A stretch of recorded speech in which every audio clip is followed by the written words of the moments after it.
Mañana me gustaría que podamos nosotros rápidamente y brevemente mirar la historia de un rey que, según leo acá, hizo lo malo ante los ojos de Jehová, lo cual ya en la sucesión de reyes del reino de Judá e Israel eran más los malos que los buenos, ¿no es cierto? En cierto momento. Este fue uno de los malos. De este rey se dice que reinó 16 años, que hizo pecar a Israel y en los pecados de los idólatras anduvo. Se dice que este rey guerreó contra Amasías, rey de Judá, lo cual está escrito en las crónicas, etcétera, etcétera. No es muy conocido este rey, pero lo que más se conoce de este rey, lo que más quedó destacado o destacable de su historia que fue bastante mala, por cierto, es del hecho que él, cuando pudo pedir lo que quisiera, pidió de menos. Y no muchos reyes tuvieron esa oportunidad. Salomón tuvo la oportunidad, Dios le dijo, pídeme lo que quieras y te lo daré. Y él pidió, solo un pedido, pero con ese pedido abarcó todo, ¿sí? Dios le dio sabiduría para pedir ese pedido especial con el cual iba a abarcar todo. Este rey, cuando pudo pedir, pidió de menos. Fíjense, 2 Reyes 13:10, 13:14 en realidad, 2 Reyes 13:14, nos habla de este rey que vivió en tiempos de Eliseo, lo cual ya de por sí era una ventaja, ¿sí? Vivir en tiempos de Eliseo era contar con uno de los mejores profetas del pueblo, ¿sí? Eliseo, sin embargo, en este momento ya estaba enfermo de la enfermedad con que murió. Dice el texto bíblico que descendió a él Joás, rey de Israel. Y Joás realmente sentía la pérdida de Eliseo como una pérdida para él personalmente, para el reino, una pérdida estratégica. Sabemos bien que Eliseo hasta desbarataba la banda de Siria al anticipar las estrategias, ¿no es cierto?, de los reyes sirios. Por lo tanto, perder a Eliseo era como perder, un aliado importantísimo, realmente un hombre de Dios. Dice que Eliseo estaba enfermo de la enfermedad de que murió y descendió a él Joás, rey de Israel. Y llorando delante de él dijo, Padre mío, carro de Israel y su gente de a caballo. ¿Por qué vino con esas palabras? Joás despide a Eliseo con las mismas palabras con las cuales Eliseo despidió a Elías, cuando Elías fue arrebatado al cielo, ¿sí? Esas mismas palabras con las cuales Eliseo despidió a Elías cuando lo vio irse al cielo en un carro angelical, un carro de fuego, ¿sí? Ahora el rey le dice, me está pasando lo mismo, es como si de alguna manera perdiera a Eliseo y me quedo, desamparado y solo, ¿no? Como en ciertos momentos se sintió Eliseo cuando quedó sin su mentor y su maestro Elías. Carro de Israel y su gente de a caballo. De paso, ¿por qué le dijo así Eliseo a Elías cuando lo vio partir, cuando lo vio subir? Carro de Israel y su gente de a caballo.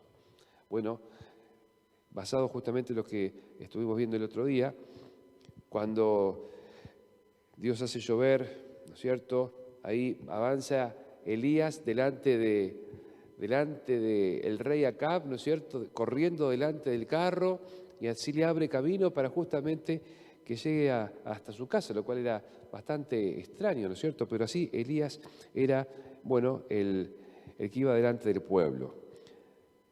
Ante esta despedida, dice el versículo 15, que dijo Eliseo a Joás, toma un arco y unas saetas. Tomó él entonces un arco y unas saetas. Luego dijo Eliseo al rey de Israel, pon tu mano sobre el arco. Y puso él su mano sobre el arco, entonces puso Eliseo sus manos sobre las manos del rey. Y dijo, abre la ventana que da al oriente. Y cuando él la abrió, dijo Eliseo, tira. Y tirando él, dijo Eliseo, saeta de salvación de Jehová y saeta de salvación contra Siria, porque irás a los sirios en Afec hasta consumirlos.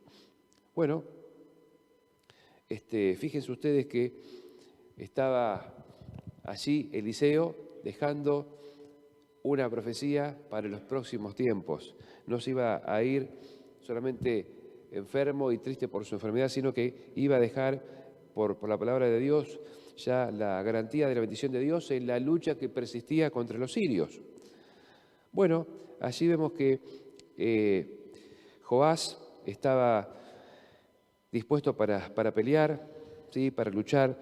Dios le había dado la garantía de que iba a seguir enfrentando a los sirios, pero iba a destruirlos allí en una batalla que se desarrollaría en Afec. Sin embargo, ¿cómo iba a luchar Joás? ¿Cómo iba a persistir hasta el final? La parte siguiente es interesante. Dice el versículo 18, le volvió a decir, toma las saetas. Y luego que el rey de Israel las hubo tomado, le dijo, golpea la tierra. Y él la golpeó 3 veces y se detuvo. Recuerden, primero le dijo que abriera la ventana que da al oriente. Creo que el este queda por allá, ¿no es cierto? Si no me equivoco, ¿sí? Para aquel lado, porque ahí veo que se levanta el sol de paso. Así que abrió una ventana que estaría por ese lado, la ventana que da al oriente, y uno se puede preguntar por qué esa ventana y no la que daba al sur, al norte, no habría alguna ventana hacia el oeste. ¿Por qué la ventana que daba al oriente? En la Biblia se ve el oriente como el lugar del cual procede el Señor, ¿no es cierto? Como la puerta del cielo, ¿sí? Dios hace sus salidas, sus incursiones a la tierra, se entiende, desde donde sale el sol, ¿no es cierto? Desde allí, desde el oriente. Por eso se le dice, ¿no es cierto?, a Cristo el sol de justicia, por eso se refiere la erupción de los ángeles y Cristo en la segunda venida como los reyes que vienen del oriente. Así que esa ventana garantizaba que Joás tenía que mirar a Dios, porque de allí vendría la salvación. Y su pedido, su necesidad, iba a ser como una saeta que se iba a dirigir directamente al trono de Dios. Hermanos, eso era la oración para Eliseo. Para Eliseo la oración es una flecha que uno dispara al cielo. Pero no una flecha que uno dispara y según la fuerza de sus brazos o la tensión de la cuerda puede ir 10, 20, 50 metros, sino una flecha que Dios hace llegar hasta el mismo cielo, un pedido que Dios hace llegar hasta el mismo cielo, no por nuestra gran fe, sino por la intercesión del Espíritu Santo, que dice así Romanos 8, porque nosotros, ¿cómo sabemos pedir? Pedimos, pero pedimos mal. Sin embargo, el Espíritu Santo intercede por nosotros, ¿de qué manera? Con gemidos indecibles. Por lo tanto, la oración del pecador, de ustedes, mía, una oración imperfecta, una oración de alguna manera débil, que si fuera por nuestra propia fe quizás no llega al techo, el Espíritu Santo toma esa oración débil, intercede por nosotros con gemidos indecibles, diciendo que traduce esa oración para que llegue delante de Dios como el propio pedido de Cristo el Padre. Qué lindo, ¿no es cierto?, tener una oración así, sentir que nuestras oraciones son flechas que se disparan al oriente, que van al cielo, pero esas flechas no quedan ahí nomás, sino que llega cada pedido al trono de Dios. Así que los pedidos que hacemos nosotros en estas jornadas de oración, de mañana, de noche, o que pueden quedar en un cofre en alguna iglesia, no caen en saco roto, llegan al cielo.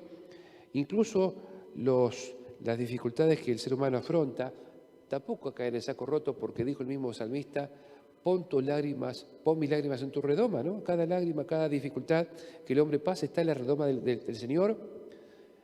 Y también dice Apocalipsis que el Señor intercede, ¿no es cierto?, con incienso por todas las oraciones de los santos. Bueno, allí estaba Joás, sus flechas fueron enviadas al cielo, pero con esas flechas ahora tenía que hacer otra cosa. No eran solo flechas para tirar, y Dios se va a encargar. Fíjense, dice Eliseo, vamos a volver a leer, toma las saetas, luego que el rey las hubo tomado, le dijo, golpea la tierra. Y él la golpeó, ¿cuánto? 3 veces y se detuvo. Y ahí Joás lo hizo curar a Eliseo por un rato. Porque dice que Eliseo se enojó con Joás, ¿no? Se enojó por eso, porque solo golpeó 3 veces y se detuvo. Dice que el varón de Dios, enojado contra él, le dijo, al dar 5 o 6 golpes, hubieras derrotado a Siria hasta no quedar ninguno, pero ahora solo 3 veces derrotarás a Siria. Pudo pedir todo lo que quisiera. Tuvo la oportunidad de golpear y golpear y golpear hasta que finalmente cada golpe fuera un pedido de victoria, cada golpe fuera un pedido de ayuda, cada golpe fuera una batalla ganada. Sin embargo, dice el texto bíblico que golpeó solamente 3 veces y se detuvo. ¿Cuál fue la falla de Joás? Por un lado pidió y apuntó bien, porque apuntó al oriente, como le dijo Eliseo. Por otro lado, a la hora de persistir y perseverar en el pedido, perseverar en la oración, solo 3 y nunca más. Yo me pregunto cuántas veces nosotros, ante reales dificultades, ¿sí?, o ante la lucha cristiana que llevamos todos nosotros, persistimos o insistimos demasiado poco, ¿no? Y como Joás pedimos, pero un día, 2 días, 3 días, o una semana, 2, y después dejamos, ¿no? Dejamos ahí, o nos olvidamos, o quizá otro apremio más importante o más urgente nos lleva, ¿no es cierto?, para otro camino justamente, en vez de pedir a Dios una victoria, una victoria completa, absoluta y total. Así vemos justamente que eso le enojó a Eliseo de parte de Joás. Y finalmente dice el texto bíblico que, el versículo 20, que murió Eliseo, lo sepultaron, entrando el año, vinieron bandas armadas de moabitas a la tierra, y justamente, bueno, siguió adelante la historia de Eliseo. Hermanos, nosotros necesitamos luchar, eso es una realidad. Tanto Joás como nosotros, contra sirios él, contra otras cosas nosotros, pero necesitamos luchar, ¿sí o no?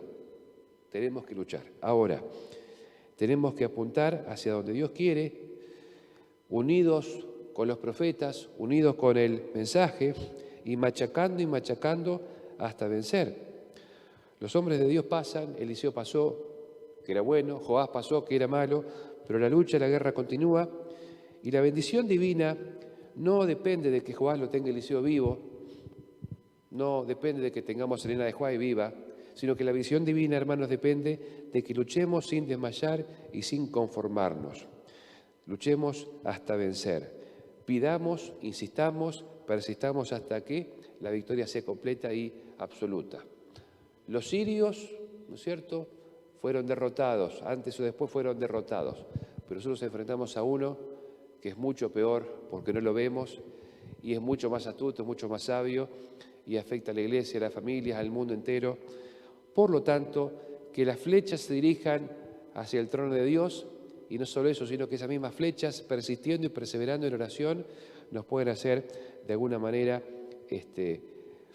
perseverar en esto, insistir, como aquella viuda con el juez injusto, hasta que la victoria sea total, completa y absoluta. Que Dios te dé la victoria en tu vida, que Dios te dé la victoria en tu casa, que Dios nos dé la victoria en la iglesia, que Dios nos venga a buscar y la batalla ya termine para siempre.